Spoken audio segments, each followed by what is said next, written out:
ध्यान से सुनो, आज ढोलक नगर का पूरा इलाका देखना है और मुझे हर जगह की पूरी रिपोर्ट चाहिए। कोई भी खाली हाथ वापस नहीं आएगा, समझ गए? इनके कोष में बिल्कुल भी पैसा नहीं है और तुम लोग हाथ पे हाथ रख के बैठे हो। कभी सोचा तुम लोगों ने कि कोष में पैसा नहीं है तो खर्चा कहां से किया जाएगा? लेकिन सर, पिछले हफ्ते ही तो ढोलक नगर में वसूली हुई है, फिर इतनी जल्दी वसूली की जाएगी तो जनता बुरा मान जाएगी। अगर जनता की इतनी ही परवाह है तो जाओ और जाकर जनता की सेवा करो, क्योंकि मेरे यहां थोड़ी सी भी ईमानदारी नहीं चलेगी। मुझे इन भेड़ बकरियों से थोड़ी भी हमदर्दी नहीं है। इनमें जरा सी भी सिविक सेंस नहीं है तो इनसे कैसी हमदर्दी? जिस किसी को भी इनसे हमदर्दी है वो यहां से रिजाइन दे सकता है, क्योंकि मेरे साथ रहना है तो गद्दारी का काम ईमानदारी से करना होगा। अभी भी किसी को कुछ पूछना है या कोई निर्णय लेना है तो वो ले सकता है। किसी को कुछ पूछना है? No sir. तो ठीक है, सभी लोग तैयार हो जाओ, क्योंकि 10 बजे हमें ढोलकपुर की ओर निकलना है वसूली के लिए। आज एक एक दुकान चुन चुन कर वसूलना है। सर, हम सभी लोग आपके साथ हैं। आप जहां कहेंगे हम सभी लोग चलने को तैयार हैं, आपके लिए सब कुछ करने को तैयार हैं। हाँ, तुम सभी लोगों को तैयार होना ही पड़ेगा अगर मेरे साथ काम करोगे तो, क्योंकि मेरी पहुंच बहुत ऊपर तक है, विधायक से लेकर सांसद और सांसद से लेकर मंत्री तक। और मैं एक बार जो कह देता हूं, मजाल नहीं कि विधायक, सांसद या मंत्री जी मेरी बात काट सकें। मैं जिसे चाहूं उसे एक चुटकी में सस्पेंड करा सकता हूं। वैसे भी तुम लोगों से बहस करने का कोई फायदा नहीं है। सब जल्दी जल्दी तैयार हो जाओ, हमें फौरन निकलना होगा। देख सब नहीं है।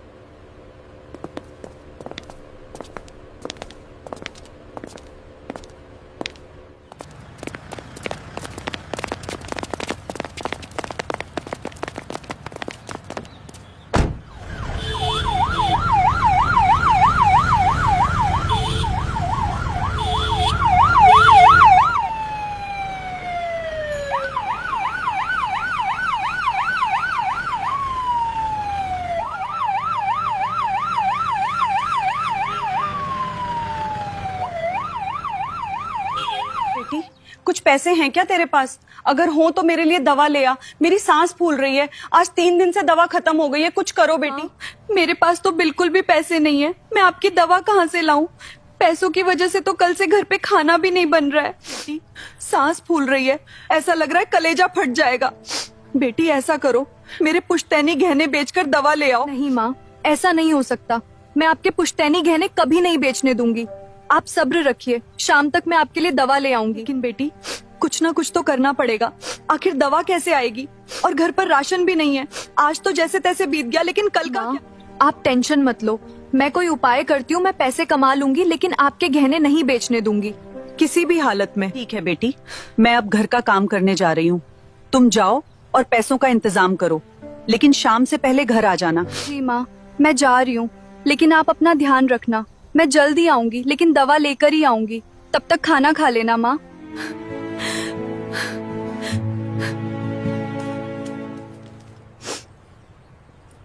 मैंने माँ से वादा तो कर दिया, लेकिन अब दवा के लिए पैसे कहाँ से लाऊंगी और दवा कहाँ से लूंगी? मुझे कुछ समझ में नहीं आ रहा है, मैं क्या करूँ? मुझे अब किसी से मदद लेना ही पड़ेगा।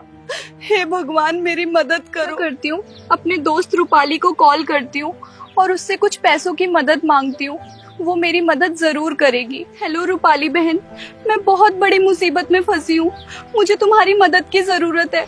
मेरी माँ की तबीयत खराब है। क्या हुआ है आंटी को? तबीयत खराब है तो उन्हें हॉस्पिटल ले जाओ और अच्छे से चेकअप करा के ट्रीटमेंट कराओ।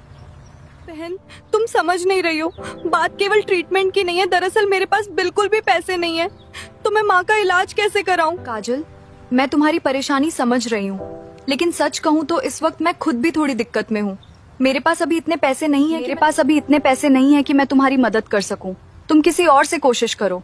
मेरे पास रहता तो मैं जरूर तुम्हारी ये मदद करती। प्लीज मना मत करो, मैं बहुत बड़ी परेशानी में हूँ। माँ की हालत दिन ब दिन खराब होती जा रही है। अगर आज दवा नहीं मिली ना, कुछ भी हो सकता है। तुम जैसे भी हो थोड़ी मदद कर दो, मैं जल्दी पैसे लौटा दूंगी। प्लीज बहन, मेरी मजबूरियाँ समझो। काजल, मैंने तुमसे पहले ही कहा था कि मैं अभी मदद नहीं कर सकती। तुम बार बार बोल रही हो, लेकिन सच यही है कि मेरे पास पैसे नहीं है। मैं चाहकर भी तुम्हारी मदद नहीं कर पाऊंगी। प्लीज समझने की कोशिश करो। मैं तुमसे भला झूठ क्यों बोलूंगी? तुम मेरी सगा बहन से कम हो क्या? अब मैं क्या करूं? रूपाली ही मेरी आखिरी उम्मीद थी। अब समझ में नहीं आ रहा कि कहाँ जाऊं और किससे मदद मांगूं। आज अगर पापा जिंदा होते तो हमें ये दुख नहीं सहना पड़ता और इतनी परेशानियों का सामना भी नहीं पड़ता। खैर, जो होना था अब वो हो गया, लेकिन मैं हार नहीं मानूंगी। मैं अपनी माँ की दवा कराने के लिए किसी भी हद तक जा सकती हूँ। ऐसे हाथ पर हाथ धरे रहने से कुछ नहीं होगा, कुछ ना कुछ करना पड़ेगा। मेरे दिमाग में एक आइडिया आया है, शायद वो काम कर जाए। शायद मुझे माँ के गहने बेचने पड़ेंगे, फिर उसी पैसे से दवा लाऊंगी। बाद में मैं पैसे कमाकर गहने वापस खरीद लूंगी। ऐसा करना ही पड़ेगा। गहने बेच दूंगी तो बाद में दोबारा खरीद लूंगी, लेकिन अगर खुदा ना खास्त मेरी माँ को कुछ हो गया तो मैं नहीं रह पाऊंगी। Be quiet. Hurry up Kajal, just a few more, don't make a sound.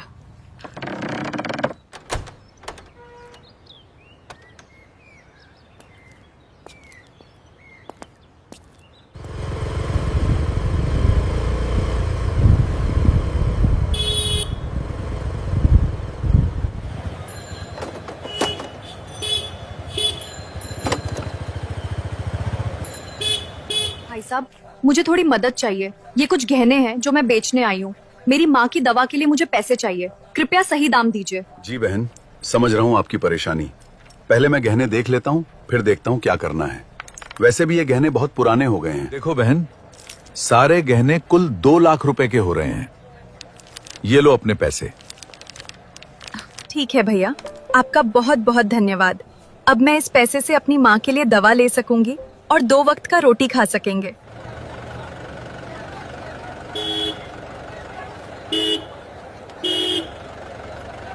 सभी लोग ध्यान दो। जैसा कि तुम सभी लोग जानते हो, आज कई महीनों से इस मार्केट में चंदा नहीं हुआ है, तो इसीलिए मैंने एक डिसीजन लिया है कि आज और अभी सभी दुकान वालों से 1000 का चांद वसूला जाएगा। और यदि कोई भी दुकानदार वसूली देने से मना करेगा तो उसकी खैर नहीं, उसे बिना वारंट के थाने ले जाऊंगा। इसीलिए तुम सभी लोग अपने अपने पास से पैसे पहले ही निकाल के रख लो, नहीं तो दुकान पे आने के बाद तू मैं नहीं होना चाहिए। सभी लोग ध्यान से सुन लें, यहाँ कोई बहाना नहीं चलेगा और मैंने जो रूल नियम लगा दिया है उसे बिल्कुल सख्ती से पालन करना है। चलो अब सभी काम पे लग जाओ, और अगर कोई उल्टा पुल्टा बात कर रहा है तो बस एक बार मुझे सूचित करो, सारी गर्मी ढीली कर दूंगा मैं। अबे तुमने सुना नहीं क्या? 2 घंटे से चीख चीख के बोल रहा हूँ, लेकिन फिर भी डर नहीं है। जल्दी निकाल पैसा।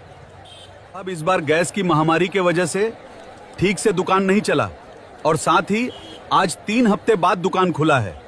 मुझे ये रोना धोना बिल्कुल भी पसंद नहीं है, और अगर चंदा नहीं मिला तो कुत्ते की तरह घसीटते ले जाऊंगा, समझे? रहम कर दीजिए, इस बार सच में हालत बहुत खराब है। घर चलाना भी मुश्किल हो गया है। अभी पैसे नहीं है साहब, थोड़ा वक्त दे दीजिए, मैं आपका पैसा जरूर दे दूंगा। मुझे ये सब सुनने का समय नहीं है। मैंने जो कहा है वो करना ही पड़ेगा। यहाँ किसी के लिए अलग नियम नहीं है, समझे? अब मैं कोई बहाना नहीं कर रहा हूँ। अगर मेरे पास पैसे होते तो मैं जरूर आपको देता। आप चाहें तो मेरे दुकान से मिठाई ले लीजिए, लेकिन आज पैसे नहीं है। तो फिर ठीक है, 10 किलो रसगुल्ला, 11 किलो गुलाब जामुन और 12 किलो बर्फी पैक कर दो और कांस्टेबल रामू को दे दो। Here are the 20 packets, sir. All accounted for. Make sure they are packed properly. We will check them later.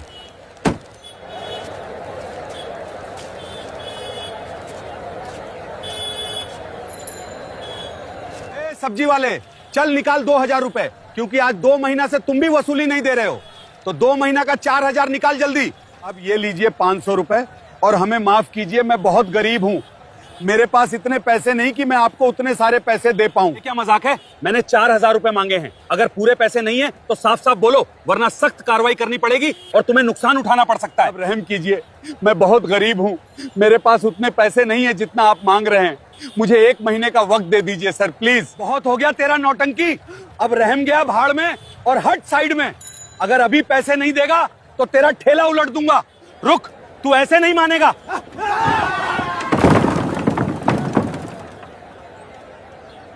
हे भगवान, ये क्या हो गया मेरे साथ? मेरी सारी मेहनत एक पल में खत्म हो गई। अब मैं अपने बच्चों का पेट कैसे भरूंगा? मैं तो पहले ही गरीब था, अब तो बिल्कुल ही टूट गया हूँ। मैंने किसी का क्या बिगाड़ा था जो मेरे साथ ये सब हो गया? दिन रात मेहनत करके ये सब जुटाया था, अब सब खत्म। 1 नंबर के भिखारी हैं। एक तो दूसरे की जमीन पे दुकान लगाएंगे, और जब उस जमीन का भाड़ा मांगा जाए तो इनकी माँ और दादी याद आ जाती हैं। वाह इंस्पेक्टर सर, आज तो वाकई में बहुत आनंद आया, क्योंकि इससे पहले कभी भी इतने सारे पैसे मैंने एक साथ नहीं देखे थे जितना आज वसूली में देख लिया। और साथ ही साथ 1 महीने का राशन भी इकट्ठा हो गया। अब तो 1 महीना कोई प्रॉब्लम नहीं होगा। हाँ, बात तो सही कह रहे हो। वैसे भी इन भेड़ बकरियों से आज ज्यादा चंदा वसूली हो गया। चलो अब चिकन मटन खाएंगे। ओए लड़की रुक, कहाँ जा रही हो और बैग में क्या है? पहले चेक कराओ। तुम्हें पता नहीं क्या, आजकल आतंकवादी देश में घुस गए हैं, इसीलिए सबका बैग और गाड़ी चेक हो रहा है। लेकिन सर, मैं तो कुछ नहीं जानती। मैं बस गहने बेचने आई थी और अब पैसे लेकर जा रही हूँ क्योंकि मेरी माँ की तबीयत बहुत खराब है। झूठ बोलती है। चल बैग चेक कराओ पहले, उसके बाद देखता हूँ क्या करना है। मुझे तो लग रहा है ये पैसे चोरी करके ला रही है। ठीक है सर, मैं चेक करा रही हूँ। लीजिए मेरा बैग, देखिए इसमें पैसा है जो मैं अपनी माँ के गहने बेच कर ला रही हूँ। इतना सारा पैसा लेके कहाँ जा रही हो? आखिर तुमने इतना सारा पैसा कहाँ से लिया? बताओ, चोरी करके लेकर जा रही हो क्या? नहीं साहब, ये मेरी माँ के गहने के पैसे हैं जो मैं बेच कर ले जा रही हूँ, क्योंकि इन्हीं पैसों से माँ के लिए दवा खरीदना है। झूठ बोलती है साली, चोर कहीं की। चल अब निकल यहाँ से, नहीं तो मार मार के चेहरा सुझा दूंगा, कोई पहचान भी नहीं पाएगा। नहीं सर, मैं झूठ नहीं बोल रही हूँ। मेरी माँ की तबीयत बहुत खराब है। अगर दवा खरीद के नहीं ले जाऊंगी तो मेरी माँ मर जाएगी। हाँ तो मर जाएगी तो मर जाने दे। तुम चोरी के पैसे से माँ के लिए दवा ले जाओगी। चोर? जाओ और मेहनत से कमाओ, चोरी करके नहीं। अभी मैं आखिरी बार कह रहा हूँ, यहाँ से चली जाओ, नहीं तो झूठी केस में अंदर कर दूंगा। मैं यहाँ से नहीं जाऊंगी क्योंकि ये पैसे मैंने अपनी माँ के दवा के लिए रखे हैं और मैं पैसे लिए बिना किसी भी कीमत पर नहीं जाऊंगी। देख लड़की, दिखने में तुम पढ़ी लिखी लड़की लग रही हो, तो फिर बहस क्यों कर रही हो? चली जाए यहाँ से, नहीं तो इतना मारूंगा कि होश ठिकाने लग जाएगा। Let go of the bag, I said. Give it to me. No please, this is my bag, don't take it. Hello guys, कैसे हो आप लोग? आप देख रहे हैं हमजा डॉक और मैं हूं हमजा। आज का ये व्लॉग बहुत इंटरेस्टिंग होने वाला है। आज मैं आया हूँ फेमस मार्केट जाफरा बाजार और यहाँ मैं एक्सप्लोर करने वाला हूँ। तो अगर आपको भी नई नई चीजें जानने का शौक है तो वीडियो में आगे बने रहिए। दोस्तों ये देखिए, सभी लोग अपने अपने शॉपिंग में व्यस्त हैं और यहाँ आपको एक से एक सस्ती चीजें मिलेंगी खरीदने को। गाइस, मैं ये क्या देख रहा हूँ? एक इंस्पेक्टर एक लड़की के साथ जबरदस्ती करता हुआ लग रहा है और उसके पैसे लेता हुआ दिख रहा है। दोस्तों वीडियो में लास्ट तक बने रहिए, मैं आपको यहाँ की पूरी सच्चाई दिखाने वाला हूँ, क्योंकि एक लड़की के साथ गलत व्यवहार होता हुआ नजर आ रहा है और ऐसे मामलों पर ध्यान देना बहुत जरूरी है, नहीं तो हालात और बिगड़ सकते हैं। अगर समय पर कार्रवाई नहीं हुई तो स्थिति नियंत्रण से बाहर जा सकती है। वीडियो में लास्ट तक बने रहिए, मैं दरोगा से लाइव बात करने की कोशिश करूंगा और समझने की कोशिश करेंगे कि आखिर यहाँ क्या हो रहा है। दरोगा साहब, क्या मामला है? आप इस लड़की से क्या बात कर रहे हैं, कृपया बताइए। मैं लाइव रिकॉर्ड कर रहा हूँ और लोग ये देख रहे हैं। तुमसे क्या मतलब है? तुम अपने काम से काम रखो, सरकारी काम में दखल मत दो, नहीं तो तुम्हें परेशानी हो सकती है। आप मुझे मेरा काम मत सिखाइए, क्योंकि कानून मुझे भी पता है। आप किसी महिला के साथ गलत व्यवहार नहीं कर सकते। अगर कोई प्रक्रिया है तो उसके लिए महिला कांस्टेबल को बुलाना चाहिए। अब कल का आया हुआ लड़का हमें कानून सिखाएगा?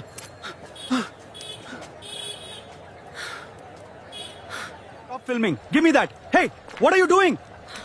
That was my camera. दरोगा साहब, आपने सही नहीं किया, इसके खिलाफ कार्रवाई हो सकती है। मैं ये बात यही नहीं छोड़ने वाला, अगर जरूरी हुआ तो मैं इसकी शिकायत ऊपर तक जरूर करूंगा। डराने से सच नहीं बदलता, जो सही है वो सही ही रहेगा। आप अपनी वर्दी की ताकत दिखा रहे हैं, लेकिन कानून सबके लिए बराबर है, चाहे आम इंसान हो या वर्दी वाला। दोनों को गाड़ी में बैठाओ और थाने ले चलो, वहां जाके आगे की प्रक्रिया करेंगे, फिर देखेंगे क्या करना है।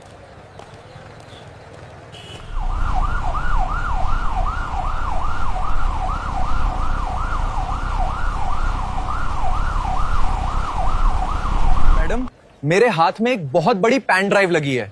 अगर हम इस न्यूज को अपने चैनल पे चलाएंगे, टीआरपी काफी बढ़ जाएगा। ठीक है सूरज, अगर ऐसी बात है तो वो पेन ड्राइव मुझे दो और मैं अभी इस न्यूज को प्रसारण कर रही हूँ। नमस्कार दोस्तों, आप देख रहे हैं हमजा डॉक न्यूज चैनल और मैं हूं दिशा। आज आपको ऐसी शख्सियत से रूबरू कराने जा रहे हैं जो लोगों से चंदा वसूलते हैं। इंस्पेक्टर इतना भ्रष्ट है कि गरीब और असहाय लोगों से चंदा लेता है और इसकी दादागिरी इतनी बढ़ गई है कि कल इसने एक लड़की से पैसों से भरा बैग छीन लिया। रो रही थी, गिड़गिड़ा रही थी और वो बोलती थी ये पैसे मेरी माँ के इलाज के लिए हैं, लेकिन इंस्पेक्टर मानने को तैयार नहीं और उसने सारे पैसे छीन लिए। इंस्पेक्टर इतना भ्रष्ट है कि गरीब और असहाय लोगों से चंदा लेता है और इसकी दादागिरी इतनी बढ़ गई है कि कल इसने एक लड़की से पैसों से भरा बैग छीन लिया। दरोगा मिठाई के दुकानदारों और सब्जी वालों से पैसे जबरदस्ती लेता है और उन्हें डराता है, और अगर नहीं देंगे तो मुश्किल हो सकती है। एक दिन काजल अपनी माँ की दवा खरीदने के लिए पैसे लेकर जा रही थी।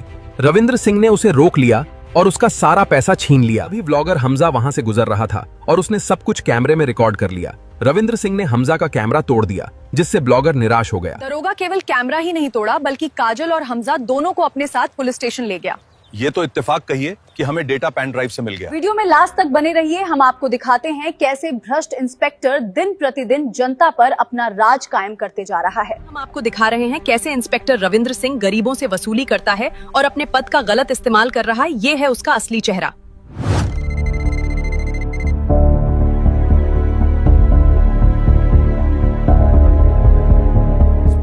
ये क्या हो रहा है आपके जिले में? अभी मैं ये क्या न्यूज देख रहा हूं कि आपका एक इंस्पेक्टर लोगों पे जुर्म ढा रहा है और आप हाथ पे हाथ धरे बैठे हुए हैं। सॉरी सर, इसके लिए मैं बेहद माफी मांगता हूं और मैं खुद शर्मिंदा हूं कि मेरा इंस्पेक्टर और मेरे ही नाक के नीचे ऐसी हरकत कर रहा है। माफी मांगना हल नहीं है एसपी। आप मुझे ये बताओ, उन पीड़ितों का क्या जिनका दुकान टूट गया और जिनके साथ इंस्पेक्टर ने बदसलूकी की? और सबसे बड़ी बात तो काजल अपनी माँ की दवा के लिए पैसे लेकर जा रही थी, उसके भी सारे पैसे छीन लिया। मुझे मेरे पुलिस प्रशासन में ऐसे भ्रष्ट पुलिस नहीं चाहिए जो गरीब का खून पी रहे हैं और गरीब को सता रहे हैं। अगर ऐसा ही माहौल रहा तो एक समय आएगा जब लोगों को पुलिस प्रशासन पर से विश्वास उठ जाएगा। जी सर, मैं समझ सकता हूं। आप प्लीज मुझे 1 घंटे का समय दीजिए, मैं थाने जाकर उस लड़के हमजा और लड़की काजल को छुड़ाता हूं और साथ ही के साथ उस भ्रष्ट इंस्पेक्टर को भी सस्पेंड कर रहा हूं। आप बस मुझे 1 घंटे का समय दे दीजिए। मैं अब ज्यादा देर तक इंतजार नहीं कर सकता क्योंकि ऊपर से बहुत प्रेशर है और लोग प्रोटेस्ट कर रहे हैं। तुम इसे लंबा मत खींचो और जितना जल्द हो सके उतना जल्द इसे शॉर्ट आउट करो।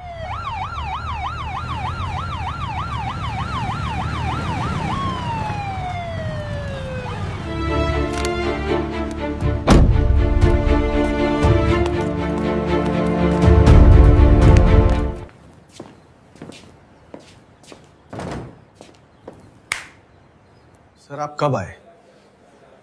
आप एक बार बता देते, मैं खुद आ जाता। आपको आने की जरूरत नहीं थी। आने की जरूरत इसलिए पड़ी क्योंकि डायरेक्ट मंत्री जी का कॉल आया था तुम्हारी करतूतों की वजह से।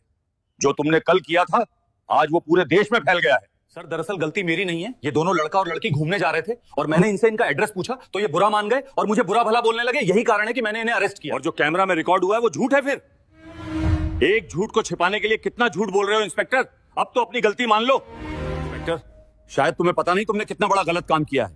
तुम्हारे जैसे लोगों की वजह से पूरी वर्दी की छवि खराब होती है। ऐसे व्यवहार को पुलिस प्रशासन में जगह नहीं मिलनी चाहिए।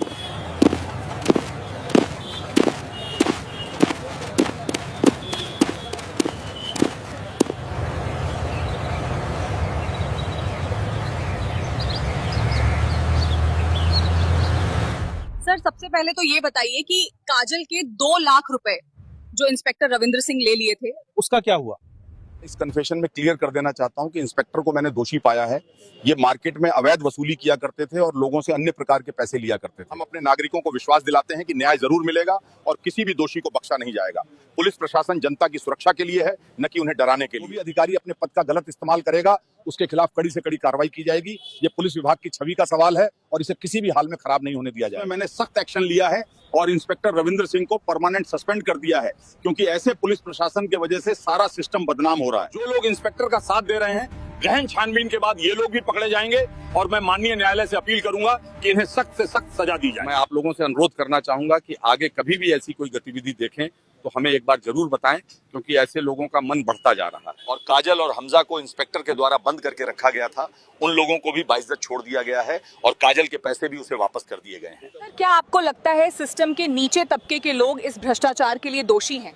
अगर हाँ तो उन्हें कब तक सजा मिलेगी? हाँ, क्योंकि अभी तहकीकात चल रही है और जितने भी लोग छानबीन में दोषी पाए जाएंगे उन सभी पर कार्रवाई होगी, कोई भी बख्शा नहीं जाएगा। भारतीय सिस्टम में कोई भी इंसान अगर अन्याय करता है तो उसे किसी भी हालत में बख्शा नहीं जाएगा। तो दोस्तों, आप भी इंडियन आर्मी से प्यार करते हैं तो हमारे चैनल को सब्सक्राइब करें क्योंकि हम ऐसे ही मजेदार वीडियो लाते हैं। तो अगला वीडियो देखने के लिए चैनल को सब्सक्राइब जरूर करें। और अगर इंडियन आर्मी को आप दिल से पसंद करते हैं तो हमारे अपने चैनल हमजा डॉक को सब्सक्राइब जरूर करें।